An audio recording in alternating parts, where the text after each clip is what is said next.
അതെ, ഇന്ന് നമുക്കുണ്ടല്ലോ ക്യാരറ്റും കായും വെച്ച് നമുക്കൊരു ഐറ്റം പരീക്ഷിച്ച് നോക്കാം. ക്യാരറ്റ് പഴം കുംസ്. ഒന്നെങ്കിൽ പഴം കൊണ്ട് മാത്രമല്ല ക്യാരറ്റ് കൊണ്ട് മാത്രമല്ല നമുക്ക് കുംസ് ഉണ്ടാക്കി നോക്കിയിട്ടില്ലേ. അപ്പോൾ ഇത് രണ്ടും കൂടെ വെച്ച് നമുക്കൊന്ന് ട്രൈ ചെയ്ത് നോക്കിയാലോ. അതിന് ഞാൻ ഒരു 2 ക്യാരറ്റ് എടുത്ത് ഗ്രേറ്റ് ചെയ്ത് വെച്ചിട്ടുണ്ട്. പിന്നെ 2 പഴം അത് നേറിങ്ങനെ അരിഞ്ഞ് വെച്ചിട്ടുണ്ട്. നേന്ത്രപ്പഴം അത് രണ്ടും കൂടെ അരിഞ്ഞ് മാറ്റി വെച്ച ശേഷം നമുക്കൊരു പാൻ അടുപ്പത്ത് വെച്ച് കൊടുക്കുക. ഒരു 3 ടീസ്പൂൺ പശു നെയ്യ് വെച്ച് കൊടുത്തിട്ടുണ്ട്. അത് ഹോം മെയ്ഡ് ആയിട്ടില്ല എന്നിട്ട് അതിൻ്റെ വീഡിയോ വേണ്ടവരുണ്ടെങ്കിൽ ഒന്ന് കമൻറ്റ് ചെയ്യണേ. അപ്പോൾ ഞാൻ ഈ ഗ്രേറ്റ് ചെയ്ത ക്യാരറ്റും പിന്നെ പഴവും ഈ പശു നെയ്ക്കകത്തിട്ടിട്ട് നല്ലപോലെ വഴറ്റിയെടുക്കുന്നുണ്ട്. ഇത് നമുക്ക് കുറച്ചിങ്ങനെ മുരിഞ്ഞ് കിട്ടണം, എന്നാലേ നമുക്ക് ഈ കുംസിന് ടേസ്റ്റ് ഉണ്ടാവുമല്ലോ. ആവശ്യത്തിന് പഞ്ചസാര ഇട്ട് കൊടുക്കണം. നല്ല പഴുത്ത പഴമാണെങ്കിൽ കുറച്ച് പഞ്ചസാര ഇട്ട് കൊടുത്താൽ മതിയേ. പഞ്ചസാരയും കൂടി ഇട്ടിട്ട് നമുക്കിത് കുറച്ച് നല്ലോണം സമയം ഇളക്കി കൊടുത്തിട്ട് നമുക്കൊരു ഇതുപോലെ കുറച്ച് മൊരിഞ്ഞ് കിട്ടുന്ന രീതിക്കൊക്കെ ആക്കി കൊടുക്കാം.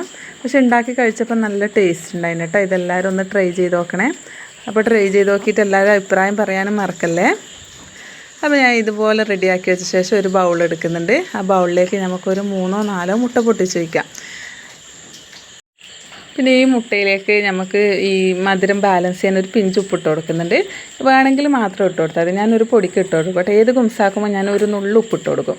പിന്നെ ഒരു 2-3 ഏലക്കായും കൂടെ കുഞ്ചിട്ട് ഇട്ട് കൊടുക്കുന്നുണ്ട്, ആ ഒരു എഗ്ഗിൻ്റെ സ്മെല്ല് മാറാൻ.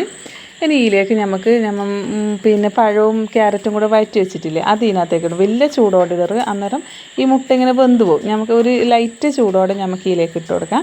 എന്നിട്ട് പാൻ അടുപ്പത്ത് വെച്ച് കൊടുത്തിട്ട് കുറച്ച് നെയ്യ് ഒഴിച്ച് കൊടുക്കുക. കുറച്ച് അണ്ടിപ്പരിപ്പും കൂടി ഇട്ട് കൊടുത്തിട്ട് നമുക്ക് ഈ മിക്സിയിലേക്ക് ഒഴിച്ച് കൊടുക്കാം. എന്നിട്ട് ഒരു 15 മിനിറ്റ് കഴിയുമ്പോൾ നമുക്ക് മറുവശവും കൂടെ തിരിച്ചിട്ടിട്ട് മറുവശവും കൂടെ ഒന്ന് വേവിച്ചെടുക്കണേ.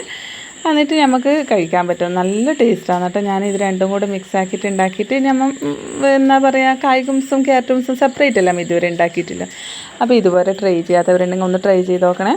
അപ്പോൾ ചാനൽ ആദ്യമായിട്ട് കാണുന്ന കൂട്ടാണെങ്കിൽ ഒന്ന് സബ്സ്ക്രൈബ് ചെയ്ത് സപ്പോർട്ട് ചെയ്യുക.